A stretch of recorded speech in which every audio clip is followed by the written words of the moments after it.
Good afternoon, and thank you all for joining us with IHA with Webinar Wednesday. Today, Benno, who is the Chief Expansion Sherpa and owner of reALIGN LLC, will be our presenter. reALIGN LLC, a business and product innovation agency which was founded in 2009.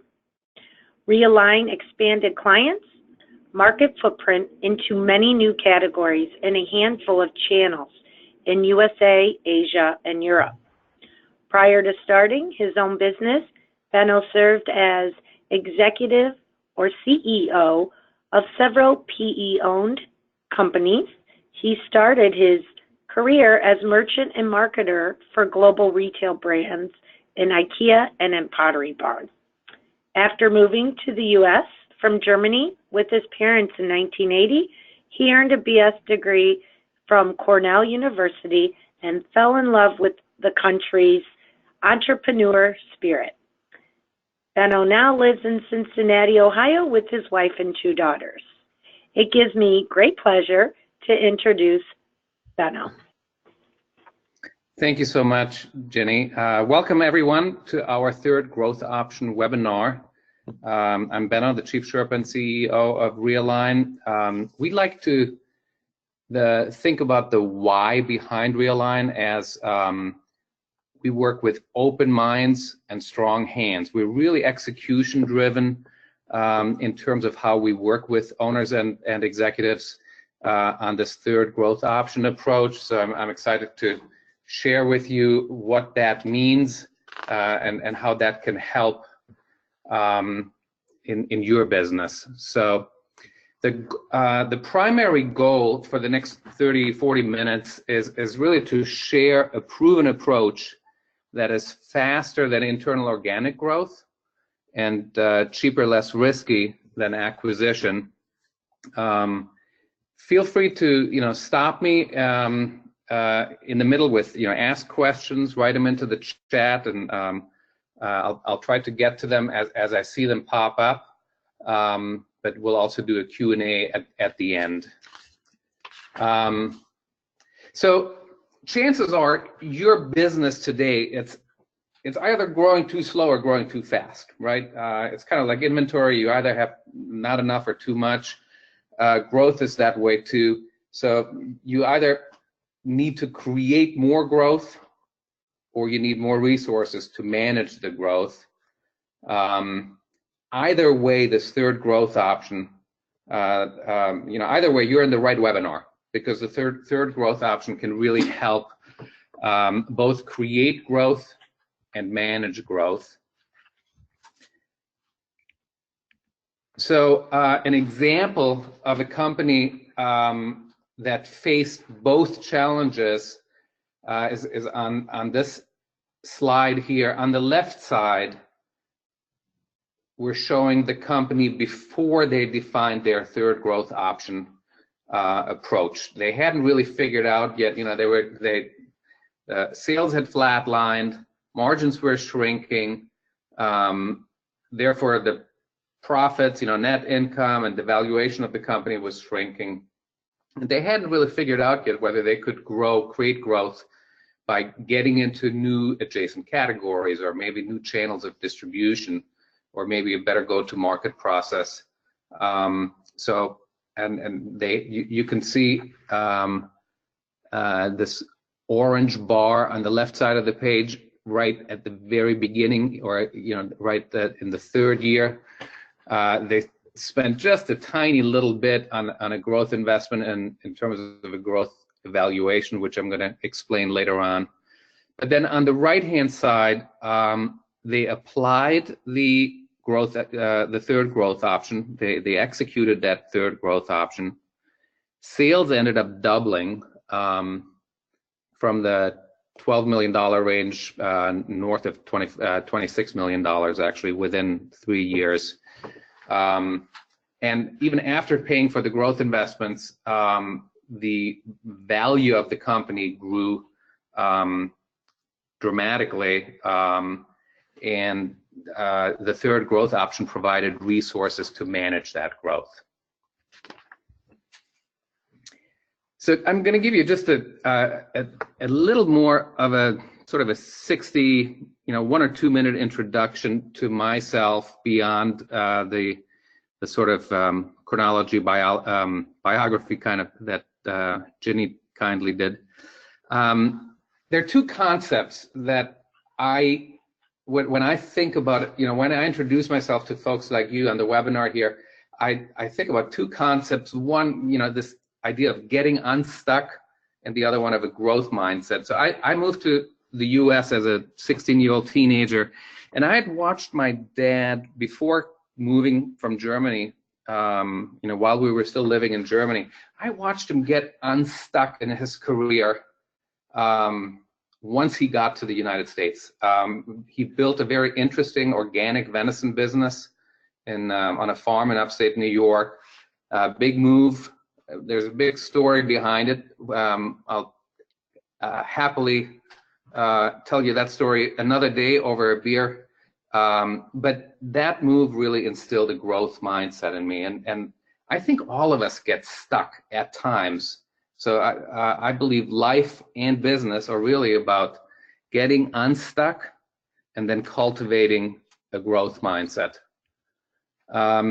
I learned the ropes as a merchant and marketer in the first decade of my career on the retail side, and then I climbed from sort of a corporate rebel to head merchant and CEO in my second decade, moving really from the buying side of the desk to the selling side of the desk with private equity owned companies, and then started my own expansion agency 10 years ago.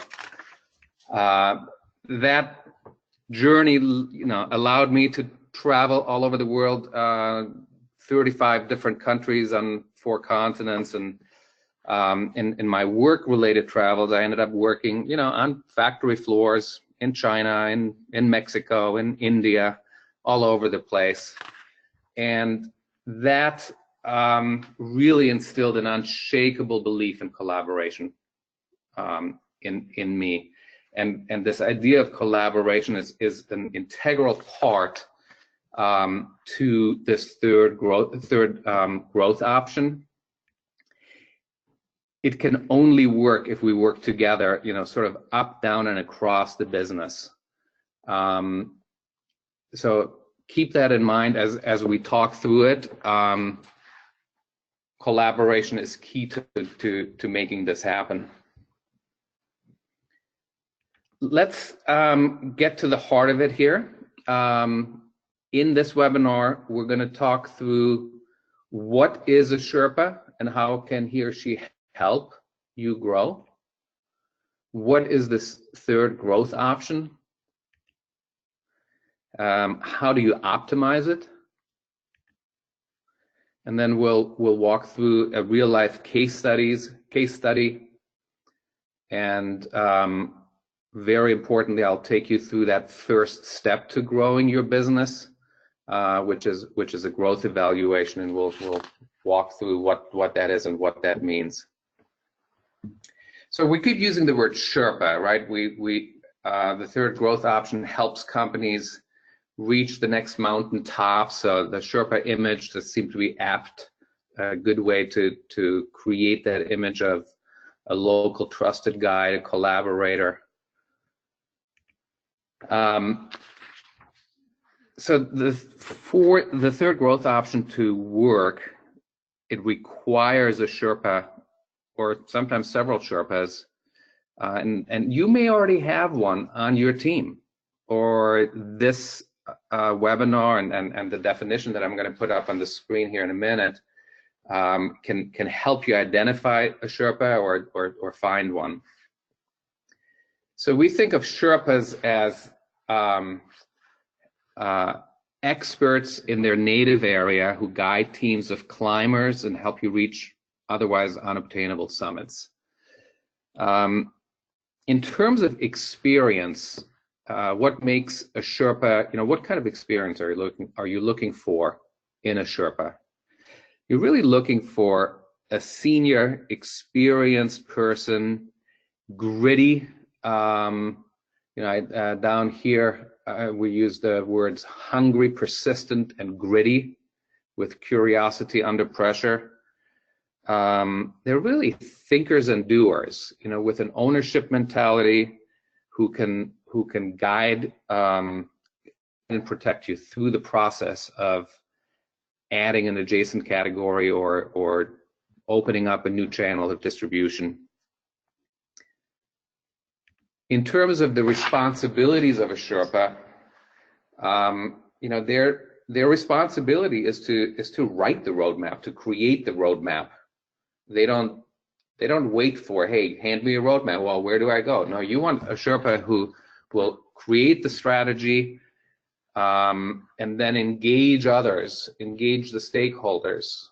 Again, stakeholders might be at the top of the organizational chart, might be the owners, it might be private equity, might be the bank, might be colleagues, sort of across the organization, and might be, the guy or gal at the loading dock or in the accounting department. So that's a little bit about the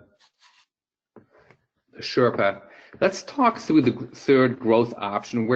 Why are we using that terminology? So when we think about growth, we usually think about it as a binary choice between organic growth or acquisition, right? So organic growth, we're calling this, option one. That's really about running or optimizing your business, which is very different from option two, acquisition, acquiring a new business, where you're really buying access to markets or access to capabilities, and then integrating, which, by the way, is sort of the Achilles heel of acquisition. You can acquire a business for a good price, but if you can't integrate it, then that becomes a very high risk of acquisition. And the third option is really faster than just internal organic growth, and cheaper, less risky than acquisition. So that's where we came up with the terminology of third growth option. And again, like it says here, it happens by building new adjacent categories, new channels of distribution, or better go-to-market process for your core categories and core channels. So we talked through, the people part of it, the Sherpas, and everything sort of always comes down to people and process. So now let's spend a little bit of time talking through process optimizers to make the third growth option work particularly well. So this first one here is about organizing a third growth option project into 3 different parts: define it, refine it, then scale it. You need to be very intentional about each of those 3 parts.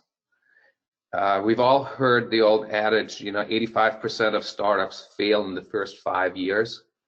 I think that's true for internal startups as well, and that's really what we're talking about here, internal startups. Folks that fail, that make up that 85% failure rate, I believe fail because they only do 1 or 2 of those 3 things well, and not defining it well enough is sort of the first thing that comes to mind. People, throw stuff against the wall and see what sticks, as opposed to really defining it. So here we're talking. So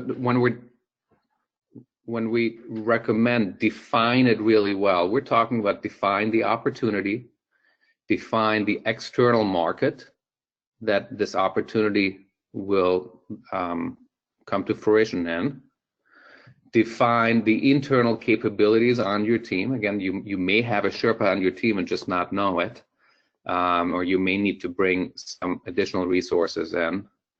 You need to define the project goals. You need to define test parameters. So I believe in defining it in great detail but only 80% of the way. Don't go for perfection. You know, you'll be defining until the 22nd century, and you know the opportunity will be long gone. So you want to define it sort of 80% of the way, and then the other 20% comes by refining it.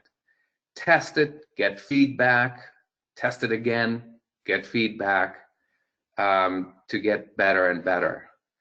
And then when we're talking about scaling, we're talking about using the right tools for each phase.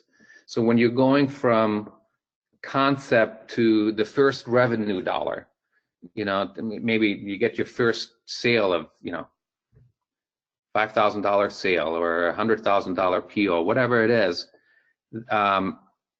you don't need an ERP system to get you from zero to the first $10,000 of revenue. You could probably do that with a number 2 pencil and a calculator, maybe an Excel sheet.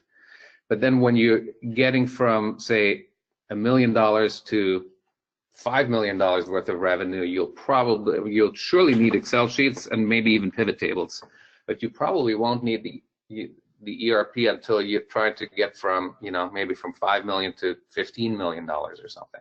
So use the right tools for each phase, and then incorporate this new business that you've created through the third growth option into your core business, unless you want to spin it off and sell it. But most people end up just incorporating it into their core business.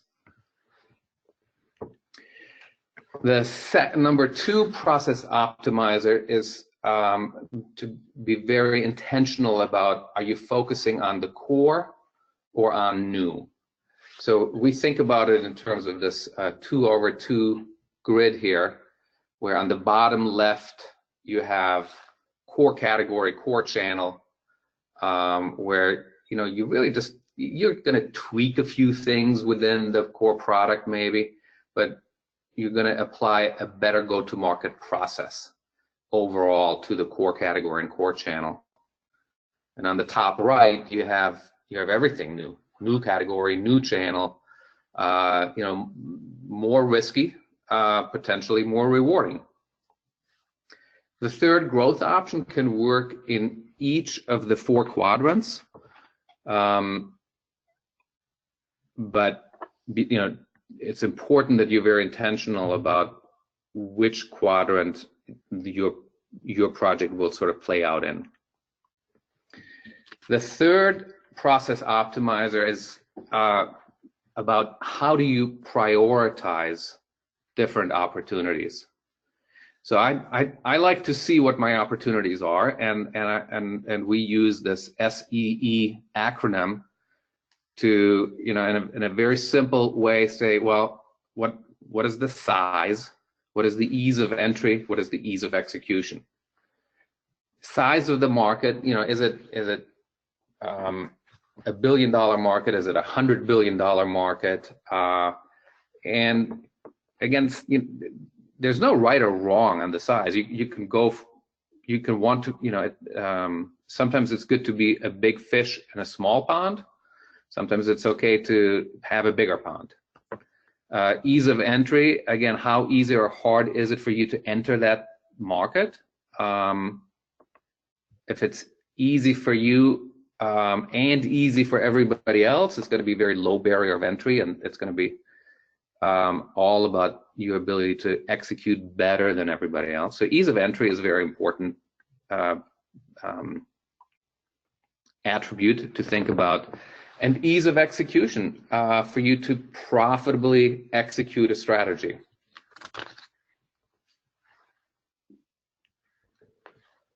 All right, so that's, we talked through the people, the process, 3 different process optimizers. So you guys ready for a real life case study?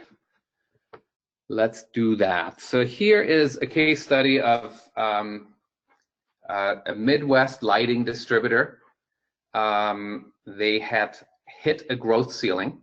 They were number 1 in their marketplace, and you can't grow unless the market grows when you're number 1, and that residential lamp market wasn't really growing at the time.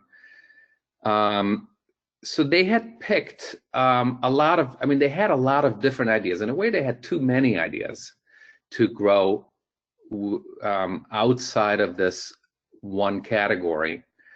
But they didn't really have the bandwidth in terms of their team to create a product strategy, a product pipeline.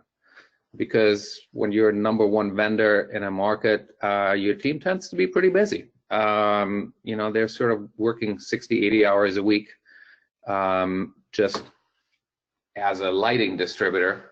So there was, and the new category that they had decided on was a new adjacent category.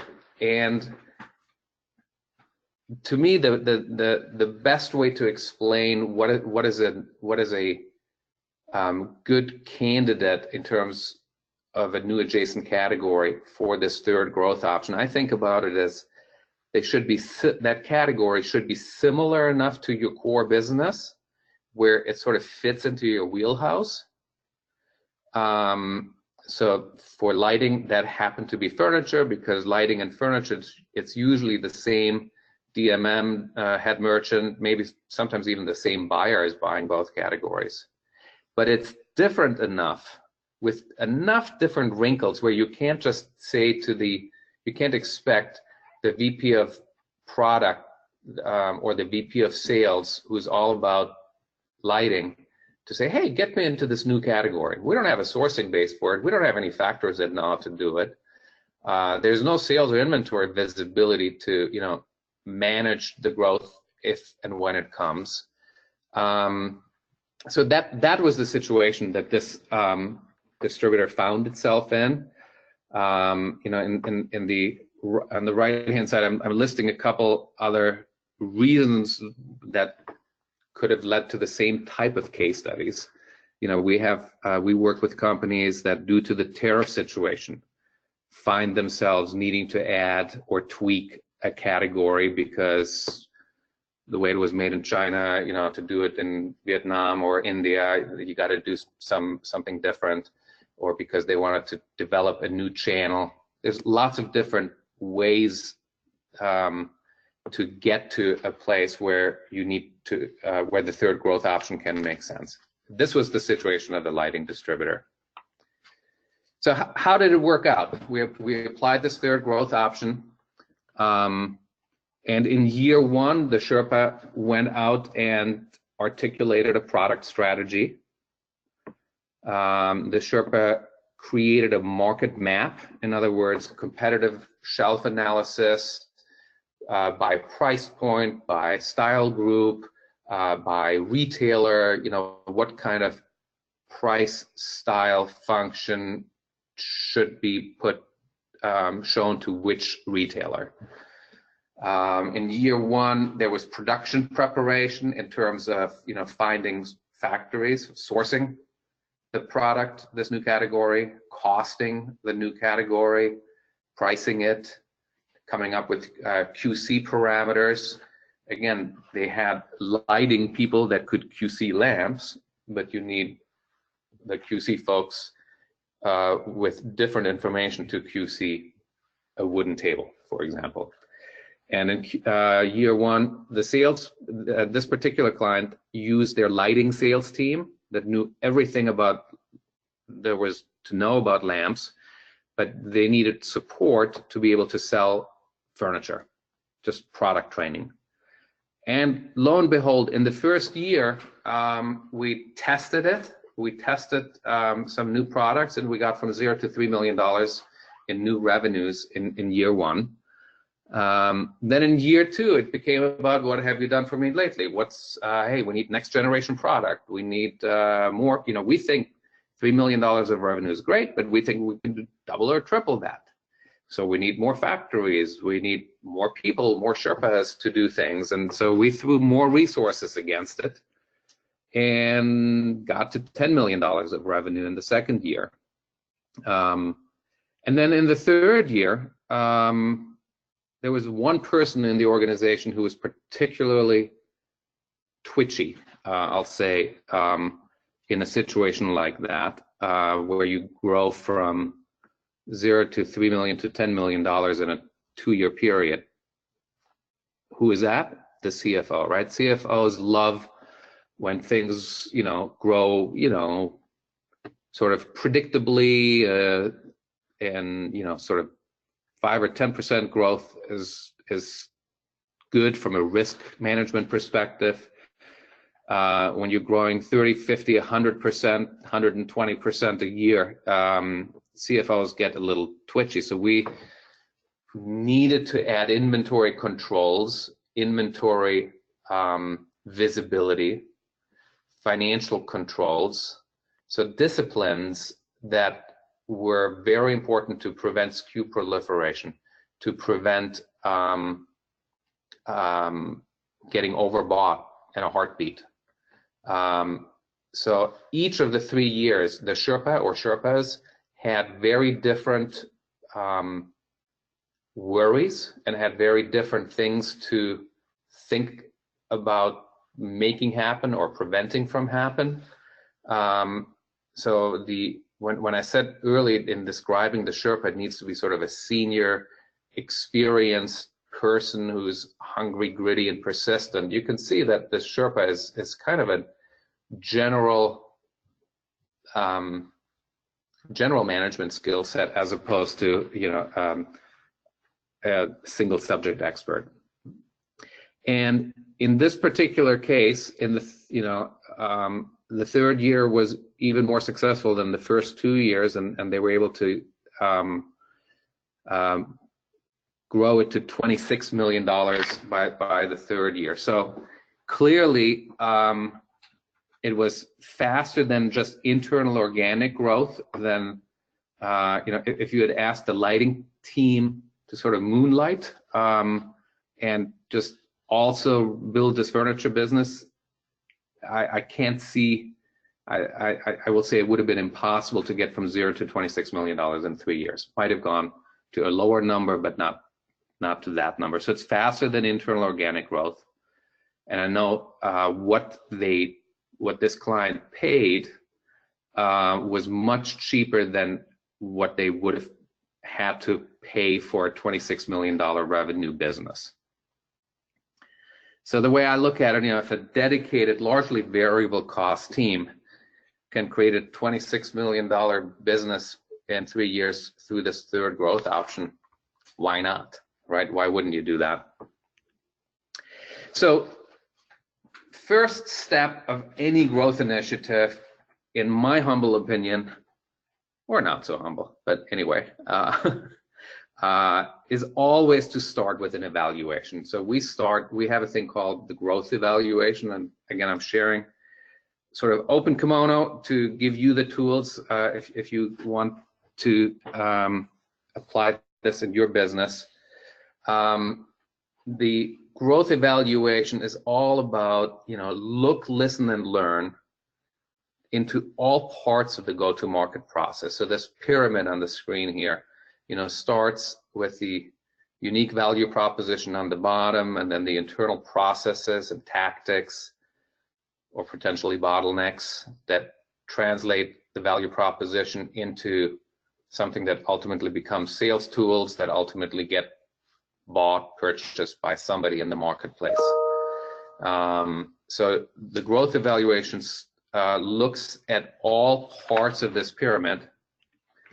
And then you need to take enough time. So, I think in my experience, it's a sort of a 4 or 5 day process over a few weeks, but you definitely need to take due time. You don't want to rush through it and, try to do it in 4.5 hours before lunchtime. You don't want to agonize over it, but you want to sort of take half of that 4 or 5 days time on input, where you're just asking questions, getting answers to those questions from the prior slide.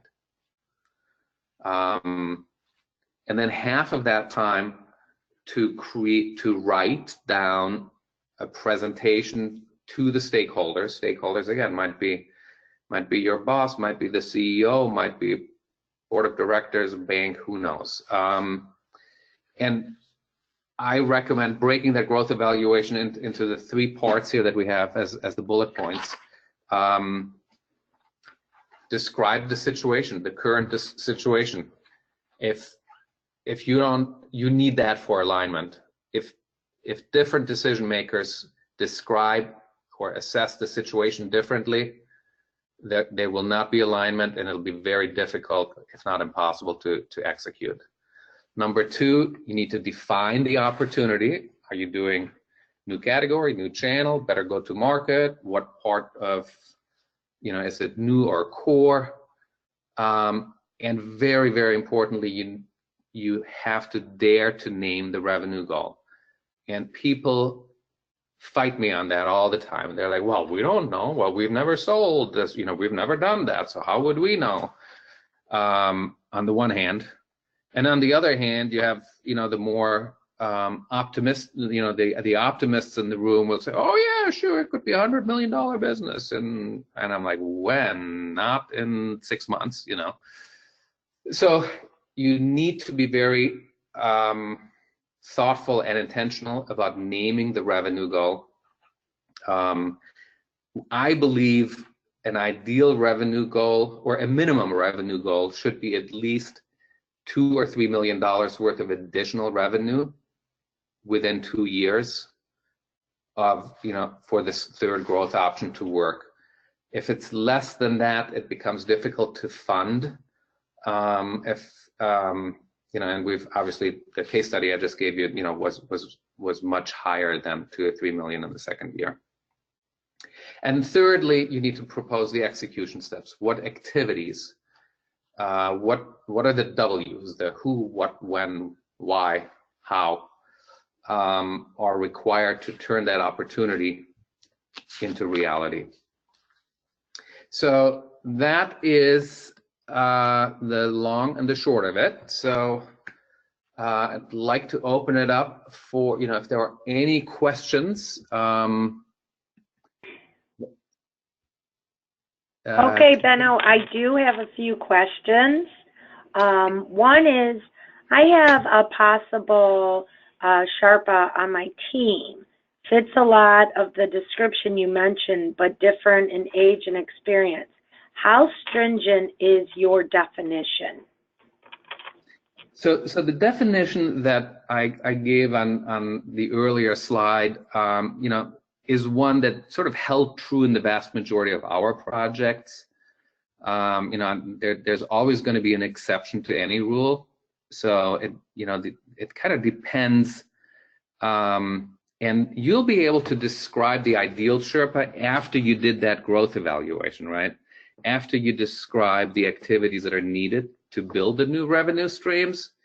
You might say, what, I have somebody who has, who is different from this ideal description that I gave earlier, but because of the activities needed, will be perfect for that.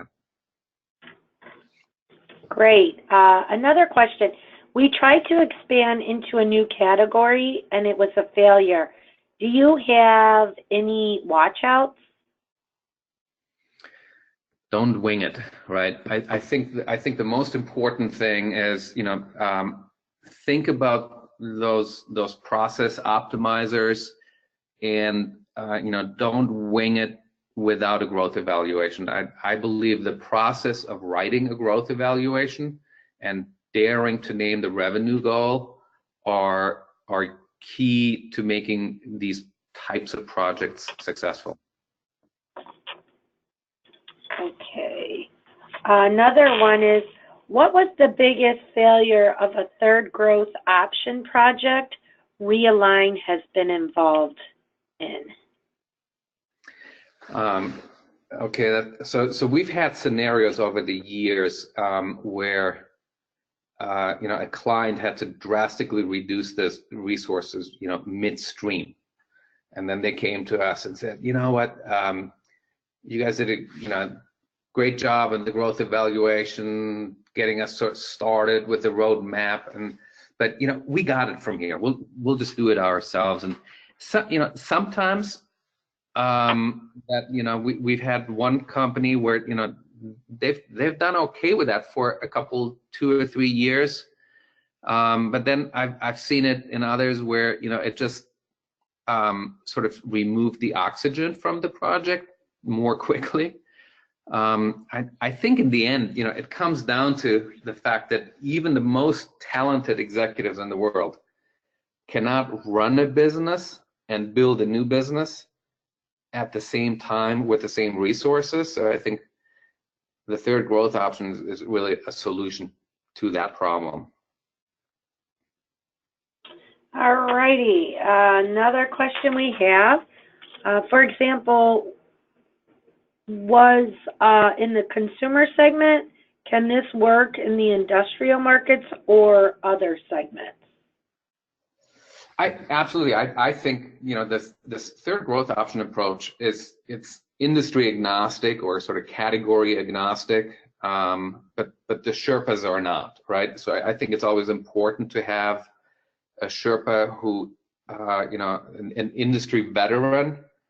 If the Sherpa is not an industry veteran, it's important to have an industry veteran on their side. So we have worked in lots of different consumer segments, product categories, but my background is more home furnishings and housewares, so I'm very comfortable in that arena. But then we've done a project a couple of years back with that got into very specific meat grinders for hunters, and I was like, okay, I need to learn about this one. So we teamed up with some Sherpas on the client side, and so I think that's the key to making this third growth option process work, is that you always have access to the industry veteran. Great. Another question. This question is regarding your presentation, and for everybody who has attended today, Benno's presentation will be on IHA's website at www.housewares.org, and feel free to reach out to Benno with any other questions that you may have, and I'm sure he would love to hear from you, and there's his contact information. And I believe that's all we have right now. And on behalf of IHA, I would like to extend our most sincere appreciation to Benno and reALIGN for such an informative webinar.